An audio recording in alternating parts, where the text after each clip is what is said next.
Welcome to the Explainer. Today, we're jumping right into a totally fascinating concept, the cosmic origin of Earth's architects.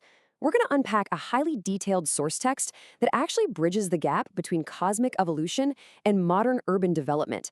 And we'll do this by tracing the wild journey of one single soul across the solar system. But before we get into the nitty-gritty of the text, I want you to think about something. Where does humanity's drive to build these massive, climate-controlled megacities really come from? Is it just, natural human progression? Or, as the material we're examining today suggests, could it actually be an ancient survival instinct brought here from a much, much harsher world? Keep that in the back of your mind, because the answer our source gives is absolutely unexpected. Our roadmap for today is a book called Messages from Outer Space. Basically, this text documents what it presents as the past lives and cosmic origins of various extraterrestrial souls who are currently living right here on Earth. It lays out this really complex taxonomy of alien types, reptilians, Pleiadians, the whole shebang, each with their own unique histories and specific reasons for being here. We are zeroing in specifically on Chapter 8, which focuses on the alien from the moon, who was formerly an octopus-shaped Martian. Now, the source material presents a structurally rigorous, internally consistent premise that follows a soul's transition from an ancient Martian cephalopod to a lunar being and finally into a human. We're going to decode exactly how this text logically connects these three completely distinct phases of existence.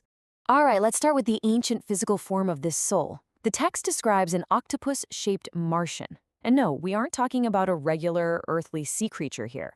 The source defines this entity as a massive 10-meter-tall cephalopod-like being. According to the narrative, these guys inhabited Mars in the distant past. And this specific biological form, it wasn't a random accident. It was a highly specialized adaptation, absolutely required for extreme survival on their home planet. To really get this, we have to juxtapose the ancient environment of Mars with what we see around us on Earth today. The source describes ancient Mars as a world plagued by incredibly violent, extreme climate fluctuations. It was an environment actively hostile to surface life. So when you contrast that chaotic, violent environment against the highly controlled, beautifully stable urban spaces we build on Earth today, well, the overarching thesis of this chapter really begins to click into place. Because to survive those brutal Martian conditions, these 10-meter-tall entities couldn't just hang out on the surface. The text explicitly states they were forced to flee underground and into the deep oceans of ancient Mars. They literally had to engineer their way out of extinction by mastering subterranean and aquatic living. This intense crucible of planetary survival is exactly where their unique skill set began to forge itself. So the crucial point is this. What happens to an entire civilization that's forced to build massive, life-sustaining structures underground and underwater? Well, they get incredibly good at it.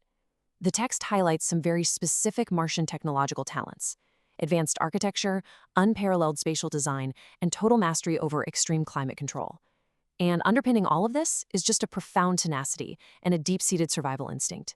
They didn't build to make things look nice, they built to stay alive. Now, this entity didn't just hop straight from the ancient oceans of Mars into a human body on Earth. The text outlines a very clear three-stage transit. It begins in the ancient era on Mars, moves to an intermediate stage on the Moon, and finally arrives in the present day on Earth. According to our source, that intermediate stage took place at what we can basically call a lunar way station. The text describes a massive, shared alien supply base located specifically on the far side of the Moon. To them, it wasn't just some desolate rock. It was a bustling, highly developed hub used by various extraterrestrial souls before they made their final descent down to Earth. And what exactly was our former Martian octopus doing at this lunar base? The source is super precise about this. His soul resided there, working as a construction manager. I mean, think about how perfectly that aligns with the internal logic of the text. He used those ancient Martian architectural talents, the spatial design, the infrastructure planning, forged in the harshness of Mars, to oversee the architecture and development of these massive structures on the Moon. Right, so that brings us to the present day. The soul has reincarnated on Earth. But the text doesn't say he's a famous architect right off the bat. Instead, it provides this fascinatingly specific detail. This soul is currently living as a cameraman, and his initial earthly role involves investigating people down in Okinawa, Japan. The source positions this current life kind of like a temporary stage, a way of observing humanity before executing a much larger plan. So why did this highly skilled lunar construction manager pack up and leave the moon for Earth?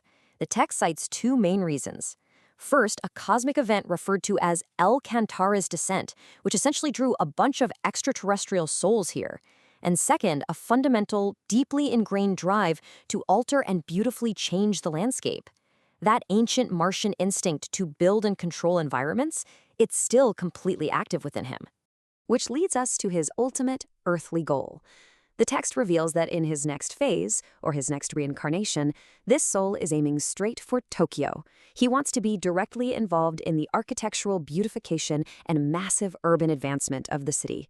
He is perfectly aligning his cosmic background of managing massive supply bases and surviving extreme climates with the development of one of Earth's greatest megacities. So you can see the architectural evolution of this soul happening in three distinct steps. First, mastering spatial design just to survive the sheer hostility of Mars.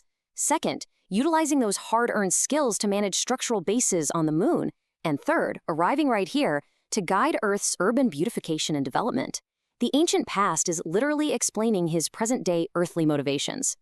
But there's a really fascinating catch here. Even with all our human pride in our giant skyscrapers and sprawling cities, the text points out that these reincarnated souls actually think Earth's space technology, especially in Japan, is severely delayed. From the perspective of a soul that used to run a massive lunar supply base, our current technological level is seen as surprisingly far behind. Which brings us to the ultimate takeaway of this explainer. According to the internal logic of this source text, the drive to build Earth's future cities comes from the ancient survival instincts of Martian octopuses. What we perceive as a purely modern human endeavor, urban development, climate control, spatial design, is in this narrative actually rooted in a desperate, cosmic fight for survival millions of years ago. So I'll leave you with this final thought from today's explainer. The next time you're walking through a megacity, looking up at a massive skyscraper, or navigating your way through a complex underground transit network, ask yourself, based on the fascinating text we just explored, are you looking at the pinnacle of human ingenuity? Or are you actually walking through an ancient Martian blueprint? Thanks for joining me to explore this remarkable source material today.